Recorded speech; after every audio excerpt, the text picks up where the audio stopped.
Welcome to the DSEF. The Direct Selling Executives Forum was created to be a place where real direct selling executives and vendors in the space can come out and share solutions to challenges that face us all in the marketplace. Our guest today is going to be unpacking a topic and sharing their raw thoughts for you to learn from. All right, let's go meet our guest. All right, well, ladies and gentlemen, welcome to our next panel in the Direct Selling Executives Forum. We're taking a break from our Women in Leadership series to talk about frameworks for viral video creation. As we were digging through for this panel, we were thinking about who would be best to bring out to actually unpack this idea. Content is everything when it comes to how we empower distributors to share the story compliantly, how we engage new audiences and customers. And when we were talking through this discussion, I was having a conversation with Wayne Moorhead from DSN. Wayne has served as an executive at Purple Mattresses for years. And I said, Wayne, you guys produced amazing content that got hundreds of millions of views and did hundreds of millions of dollars in sales. What was your secret? How did you get it done? And Wayne opened up his book of secrets and said, you need to meet Scott Dastrup. And Scott, we're so excited to have you here today. Thank you. It is so fun to have you come all the way out from Salt Lake City, Utah to Chicago to be here and share on the panel today. It's a total treat to have you here. This is a wild story of how all of this came to be and how you even moved from shooting video for fun to now with this huge business, and just grateful to have you here today. So thank you for flying me out. All good. Glad to be here, man. Dude, all good. And today's just been a jam of hearing all these stories. It's been a total treat. And as we jump into the podcast today, I wanted to have people just hear a little bit of the context of your story, because you started off in your career in a way that's truly giving to others in the beginning. Like, you didn't just move right into doing these huge projects. You started in a very humble way on Kickstarter, working with other people and helping them launch their products. So walk through what your start was getting into video production and then what that turned into Purple. Yeah. So in the early days, I was very new at video, but I had grown up with it. My dad was a videographer and I'd watched him do it, but I didn't have a lot of experience. And so I didn't want to go into these projects really demanding these big budgets, but I was pretty good at it. I started to find, pretty decent at writing these little commercials. I'm pretty, handy at just manning a camera, and I can even cut, I can edit, I can do all the different steps and save some, small business owners a lot of money. And so I took on a job. Somebody it was just an iPad case. There was this magnetic kind of funky cool iPad case. And I took it on for very almost no money. There you go. And helped them run the campaign. It went great, super successful.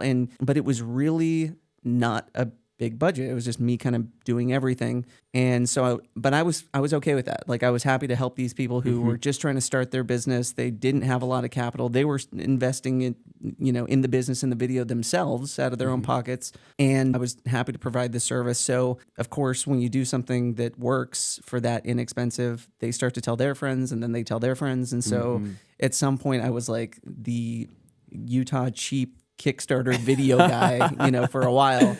And that led me to eventually meeting Alex MacArthur and Dan Bischoff. And they were initially trying to kickstart a manly robe company called Awesome Robes. They just had this idea we're going to make crazy robes. And one's going to look like, one of them they wanted to look like Sasquatch, actually. So it's probably a little inspiration. Yeah.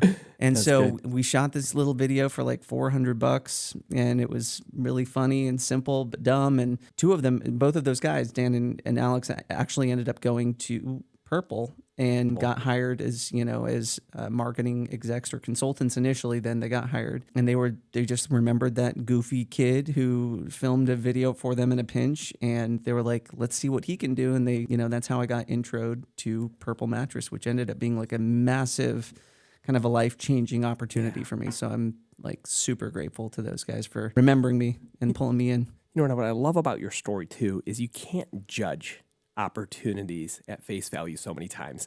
A lot of people, you think about some of these amazing stories of our time, like the company Netflix. Here's Mark and Netflix. And Mark's original idea before Netflix was custom baseball bats online. Yeah. Literally, you read the stories and you're okay, he almost was the custom baseball bat company and then was concerned about its scale. And then did Netflix. And so just like you said, Crazy. we might not have ever had purple mattresses. It could have just been awesome robes. We Yeah. might have all literally just been sporting some very nicely designed robes. Yeah, You know, yeah. and you sit there and you say, wow.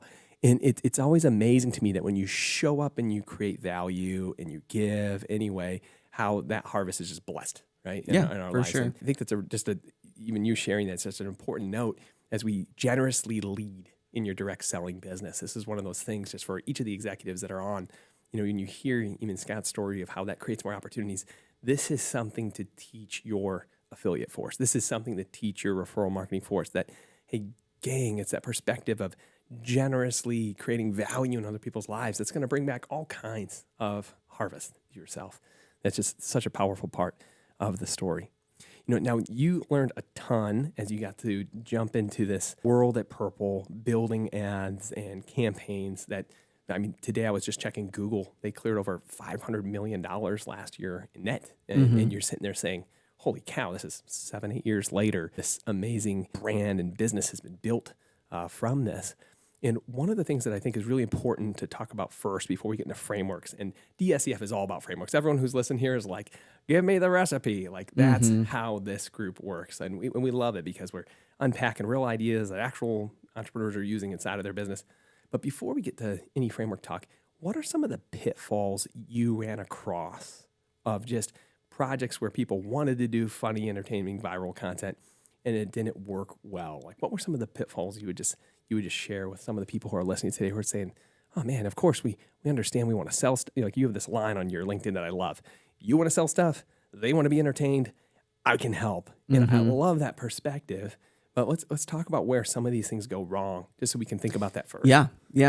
So I've had the opportunity to try and to succeed and try and fail. Sure. And I've had really great bosses that were okay with letting me have those opportunities to learn. Sure. And some of the stuff that we found was we had this feeling that, okay, we have to be funny, we have to do jokes, we have to do this, we have to do that. And so we were kind of trying to shoehorn the humor in without it really truly relating to the problem or the product. And we actually found I remember there was one video that was doing pretty good, but we could go look at the Google Analytics or the YouTube Analytics and see that's one specific moment where people just dropped.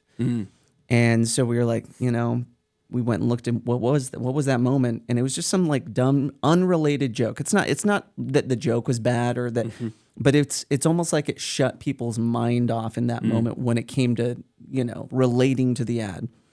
And so one of the things that we kind of discovered was, hey, we can't just do humor for humor's sake. There has to be intention behind every joke that relates back to either the benefit of whatever we're selling or relates to the problem people are experiencing. And even if that's couched in a weird Sasquatch world with Mama Sasquatch, all of the jokes from that spot are about mattresses, mattress protectors, things a normal mom would deal with when it comes to the mattress and motherhood. And with a few little, even the throwaway lines to like my husband's conspiracy theories, all they're all still relating to that like really grounded world. And so that's kind of the perspective I try to write from now, because you can't just try to be funny. There's got to be a real, a real point that relates back for people to kind of latch on to. That's really solid. In our discussion earlier today too, we talked about some of the challenges just in the traditional flow of people who want to create viral content. Usually we think, oh, we're going to hire this creative director because they're magic, they're magic Mark over here. This dude is so talented. Woo!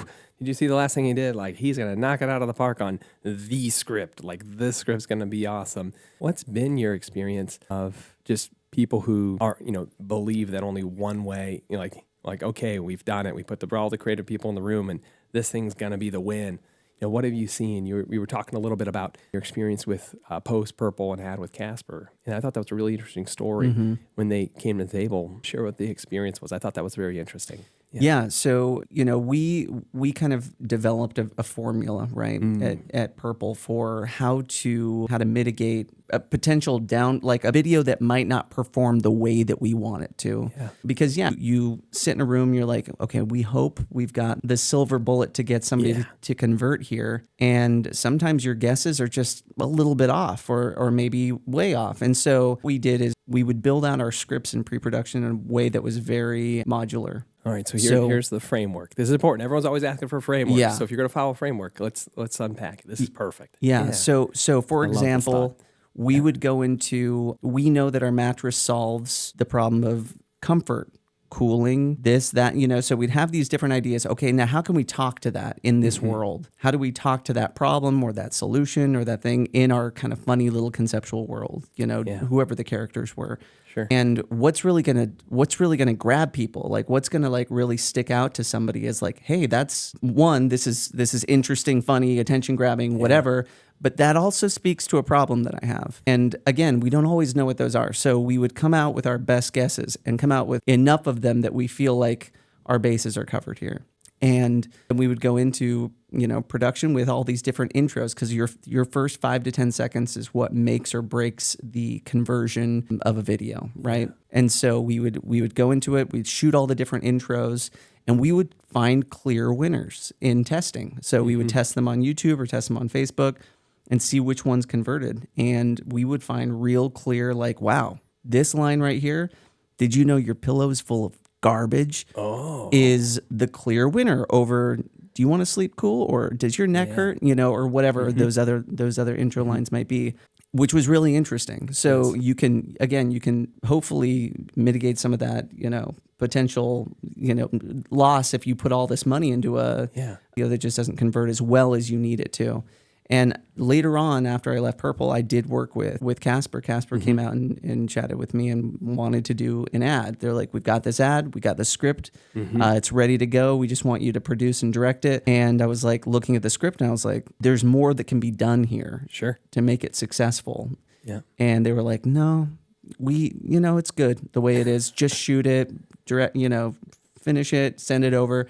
And so we did, and it was beautiful. It looked great. Sure. Looked great, sounded great. Didn't move the needle for Casper. It was one of those things that they threw onto their YouTube channel, and maybe it got 1,000 views or something, and then they just moved on. It's because they didn't truly understand or care about that that iterative process of kind of refining your content in a way over time. Because there were times again where we would put out a piece of content and we would find we're going to change this a little bit, and we're going to change this, and every time it would get better and better and better. A lot of people don't do that, and so that's hopefully that explains that. And I love this picture because I have learned that I don't know the answer for the marketplace.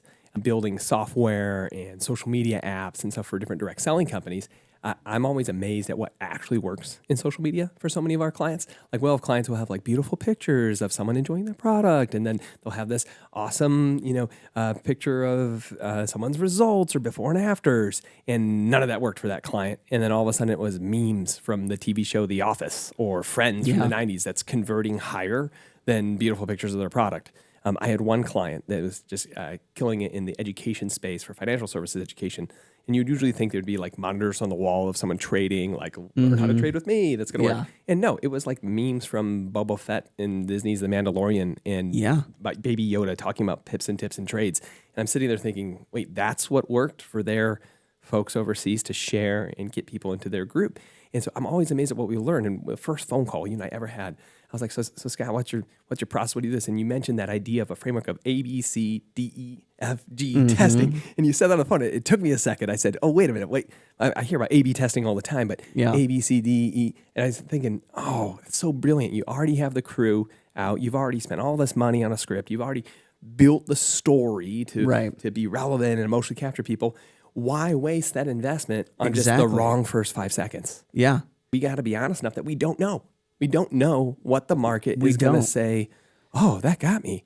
And so instead of having one at bat, if we want to have a little Super Bowl's over, we can have a baseball analogy, right? So instead of having one at bat, why not have 8? Why not have 10? Yeah. With just another 5-second intro. Yeah, because it really was a very low effort, but very high reward process. So...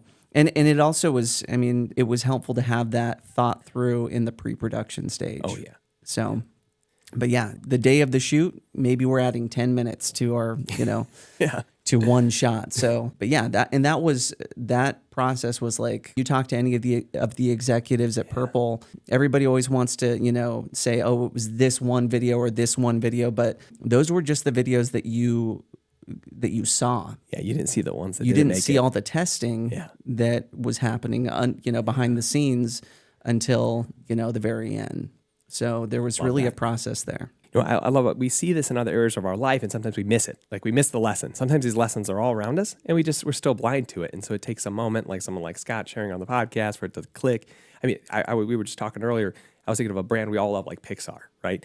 The movie you saw with your children for Pixar was not their first thought of all their writers and everything they did. Like when you study Pixar's frameworks, just as an example, gang, anytime you're looking at, that was Inside Out version 27. That was not Inside Out version 1 that you watch with your kids. That was Finding Nemo version 17. That was not version 1. And so they show their full-length movies, even when the animation's rough and not finished.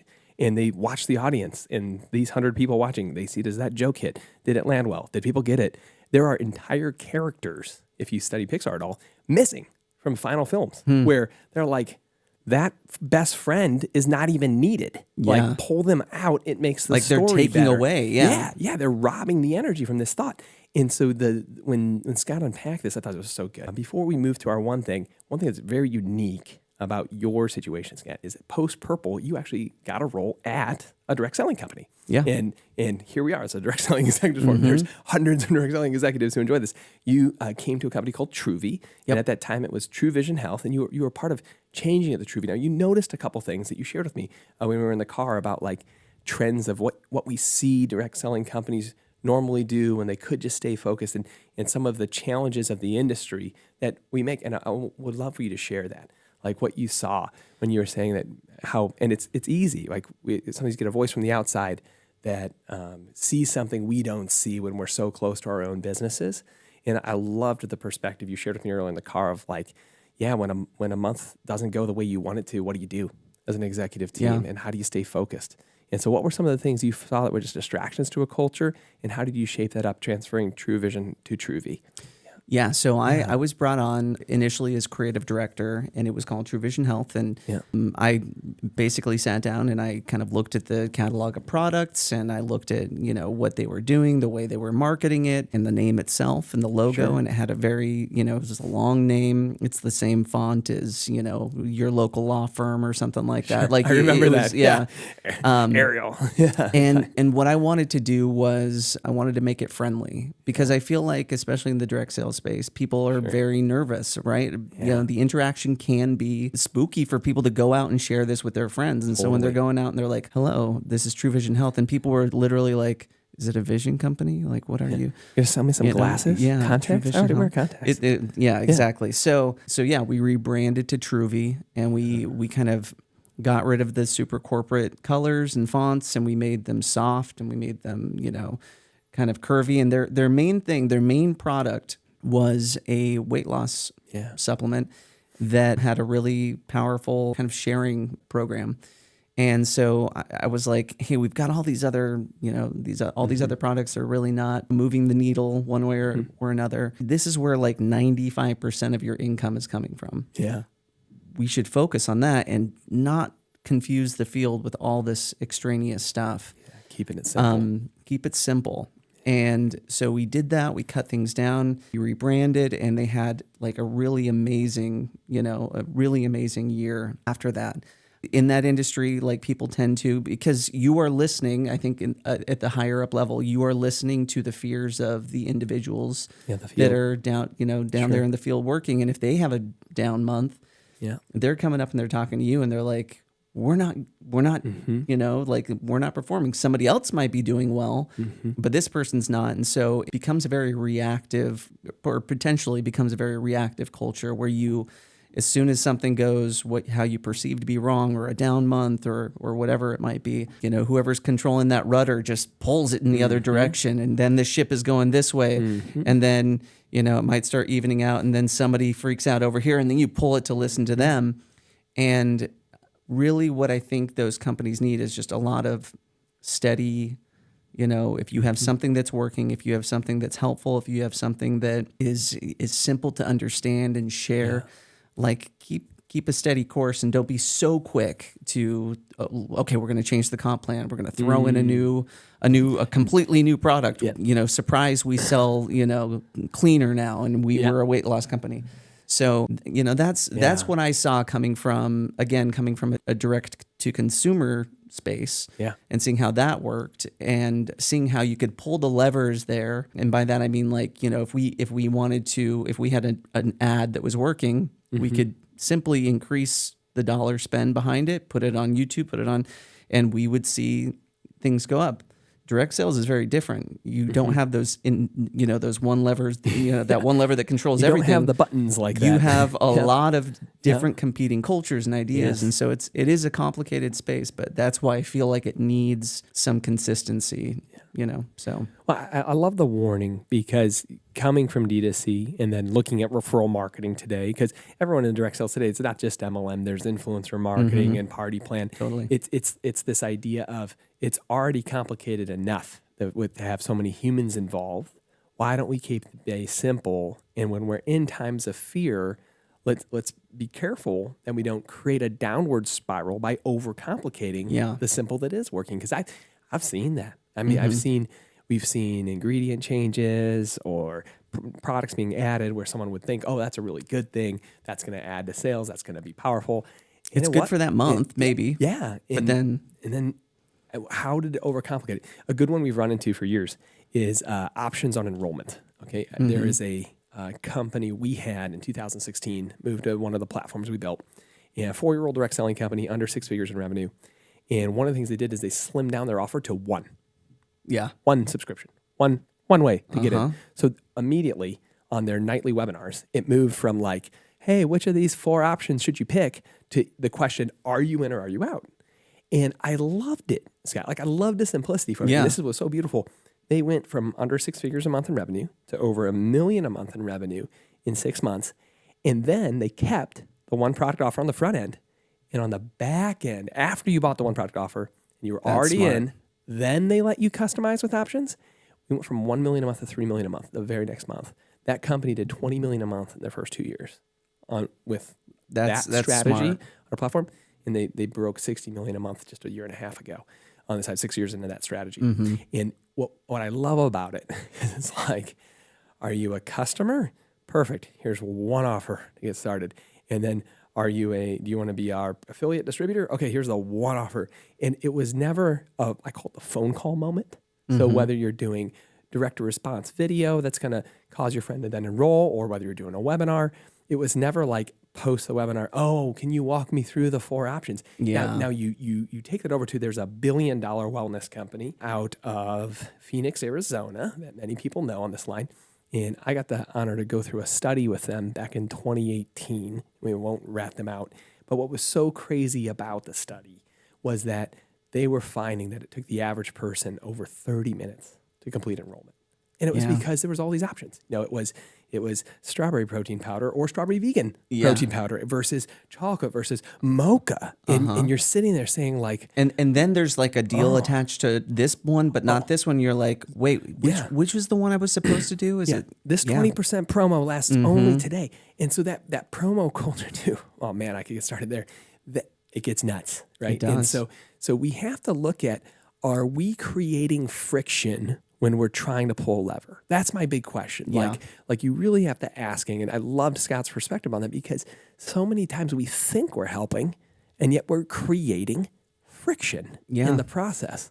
Well, my first time really noticing that was actually at Purple. Yeah. So at Purple, when we first launched, we were the Purple mattress. The single, like the Facebook. I'm saying like we had one mattress model. Oh, got it. Yeah. So it was and then later on, and sales were great.